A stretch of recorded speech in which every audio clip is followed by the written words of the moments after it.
Hello बच्चों, इस question में अपने से कहा जा रहा है कि a small sphere of radius r fall from rest in a viscous liquid as a result heat is produce due to the viscous force the rate of production of heat when the sphere attain its terminal velocity is proportional to.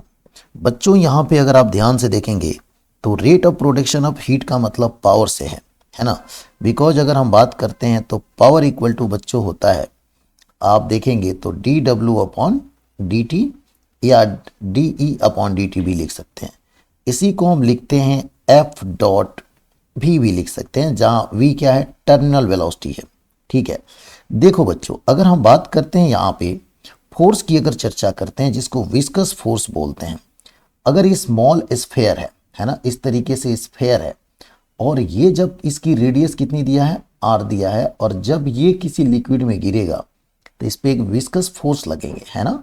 तो obvious सी बात है कि बच्चों वो जो viscous force लगेगा वो होगा एफ भी, और उसकी वैल्यू होती है 6 पाई ईटा आर वी।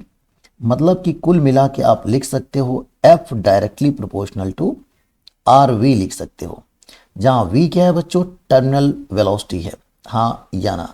अब मैं आपको एक बात और बता देना चाहता हूं कि जो वेलोसिटी होती है, टर्मिनल वेलोसिटी, वो directly proportional to r square होती है। तो बच्चों अब एक काम करते हैं, पहले यहां रख लेते हैं फोर्स की जगह पे। तो फोर्स की जगह पे आप ये पुट करोगे तो ये हो जाएगा आर, और यहाँ पे ये हो जाएगा आपका आर स्क्वायर हो जाएगा। कोई दिक्कत किसी को बिल्कुल नहीं होना चाहिए। तो बच्चों ये हो जाएगा आपका F directly proportional to r cube हो जाएगा, है ना। अब एक काम करते हैं, ये जो पावर वाला जो फॉर्मूला है, power equal to F V T वाला जो फॉर्मूला है यहाँ पे रखिए। तो यहाँ पे लिखेंगे पावर बराबर एफ, तो यहाँ एक प्रोपोर्शनल का साइन लगा दीजिए। तो अगर आप देखेंगे तो ये हो जाएगा आपका आर क्यू, और यहाँ पे देखेंगे वेलोसिटी आप जानते हो आर स्क्वायर का प्रोपोर्शनल है, तो यहाँ रख दीजिए। तो power directly proportional to r to the power 5 हो गया। तो ऐसे में आपके पास इस तरीके का रिजल्ट हो गया, और आपका ऑप्शन नंबर तीसरा बिल्कुल बच्चों क्या हो गया, सही हो गया।